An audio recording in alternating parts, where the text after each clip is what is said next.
Assalamualaikum warahmatullahi wabarakatuh. Perkenalkan, saya Ayu Mariani, peserta Latsar CPNS Kementerian Agama, gelombang 7, angkatan 18. Kali ini saya akan menyampaikan resume dari materi di agenda 1 mengenai kesiapsiagaan bela negara. Materi pertama adalah mengenai pengertian kesiapsiagaan bela negara. Kesiapsiagaan bela negara adalah kondisi siap siaga secara fisik, mental, dan sosial dalam menghadapi situasi kerja dan tantangan kehidupan kebangsaan yang dilandasi cinta negara kesatuan Republik Indonesia, semangat rela berkorban, serta tekad berdasarkan Pancasila dan Undang-Undang Dasar 1945. Berikutnya adalah mengenai tujuan kesiapsiagaan bela negara. Tujuan yang pertama adalah membentuk sikap dan perilaku bela negara. Tujuan kedua adalah menanamkan 5 nilai dasar bela negara.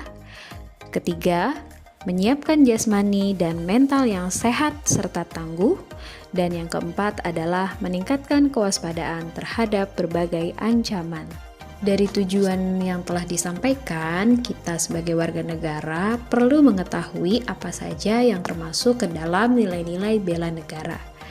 Nilai-nilai bela negara yang pertama adalah cinta tanah air. Cinta tanah air artinya adalah rasa bangga, setia, dan tanggung jawab terhadap bangsa dan negara tempat kita lahir dan hidup. Cinta tanah air bukan hanya dalam bentuk perasaan, tetapi diwujudkan dalam tindakan nyata untuk menjaga dan membela serta memajukan negara Indonesia. Nilai bela negara yang kedua adalah sadar berbangsa dan bernegara. Hal ini dapat diartikan sebagai sikap dan kesadaran bahwa kita adalah bagian dari satu bangsa dan satu negara, yaitu bangsa Indonesia dan Negara Kesatuan Republik Indonesia. Artinya, kita harus menyadari bahwa kita hidup dalam masyarakat yang beragam suku, agama, budaya, dan bahasa. Nilai bela negara berikutnya adalah setia kepada Pancasila sebagai ideologi negara. Setia kepada Pancasila dapat diartikan sebagai sikap meyakini dan menjadikan Pancasila sebagai dasar dalam berpikir, bersikap, dan bertindak dalam kehidupan berbangsa dan bernegara. Selanjutnya adalah rela berkorban untuk bangsa dan negara. Hal ini berarti kita siap dan ikhlas serta bersedia untuk memberikan sesuatu, baik itu waktu, tenaga, pikiran, harta, bahkan nyawa demi kepentingan bangsa dan negara. Nilai bela negara yang terakhir adalah kemampuan awal bela negara. Kemampuan ini merupakan bekal dasar yang harus dimiliki setiap warga negara untuk bisa ikut serta dalam usaha membela negara. Materi berikutnya yang kami pelajari adalah mengenai rencana aksi dari nilai-nilai bela negara yang tadi sudah disampaikan. Rencana aksi ini merupakan bentuk aktualisasi sikap dan nilai-nilai bela negara dalam tindakan nyata yang dilakukan secara terencana dan berkelanjutan, baik secara individu maupun kelompok untuk menjaga kedaulatan, keutuhan wilayah, dan keselamatan bangsa. Rencana aksi atau bentuk implementasi dari nilai-nilai bela negara dapat kita lihat dari berbagai macam kegiatan yang sering kita lalui dalam kehidupan sehari-hari. Misalnya, kegiatan upacara bendera yang merupakan bentuk implementasi cinta tanah air dalam rangka menumbuhkan nasionalisme dan menghargai simbol negara.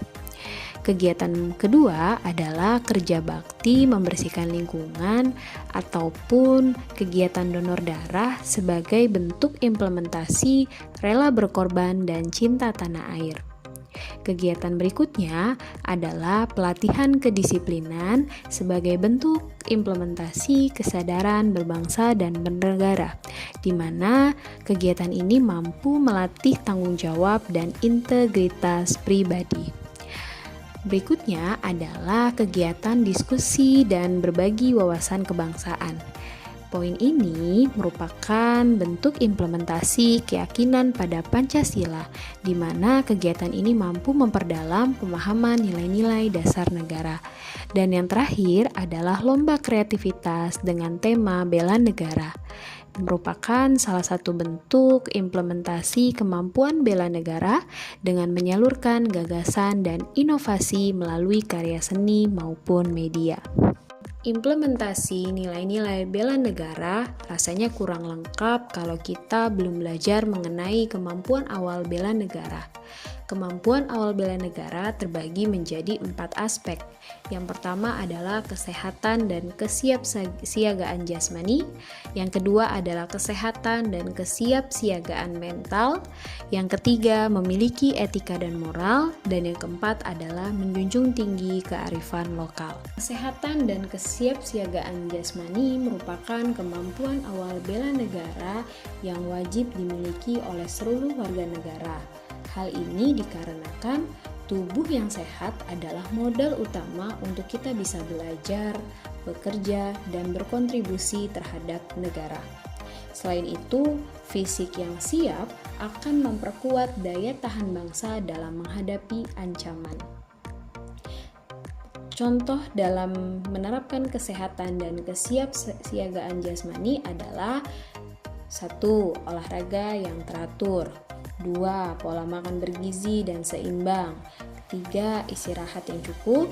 4. Menghindari rokok, narkoba, dan minuman keras. Dan yang terakhir adalah menjaga kebersihan diri dan lingkungan. Kemampuan yang kedua adalah kesehatan dan kesiapsiagaan mental.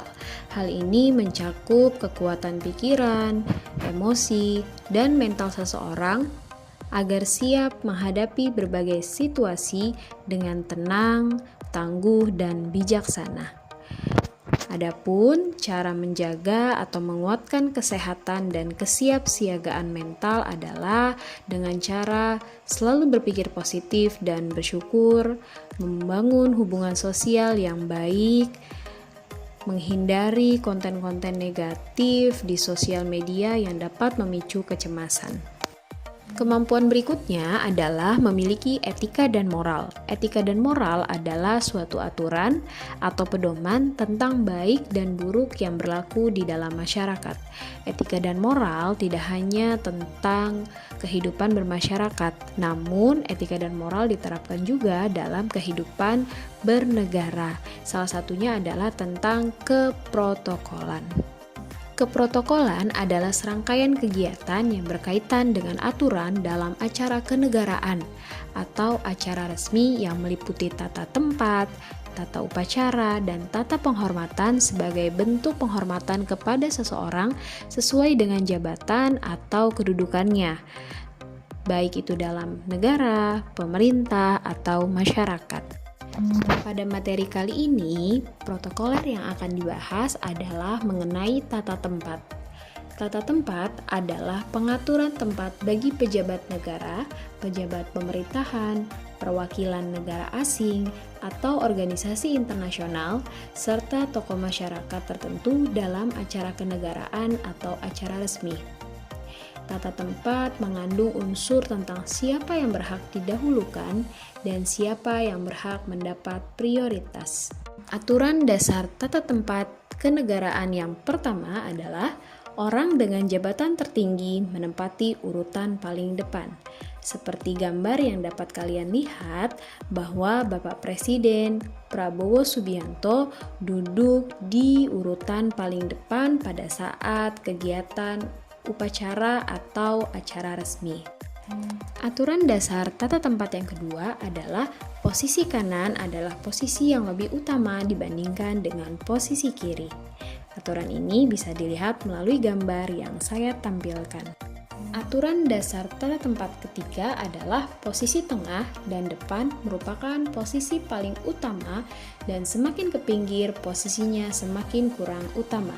Hal ini dapat dibuktikan dari gambar yang telah saya cantumkan di mana Bapak Prabowo selaku Presiden Republik Indonesia duduk di posisi tengah dan depan.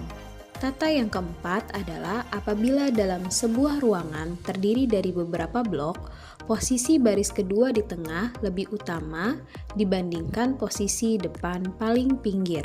Tata tempat yang terakhir adalah posisi sebelah kanan lebih terhormat dari posisi sebelah kiri dengan rumus penempatan.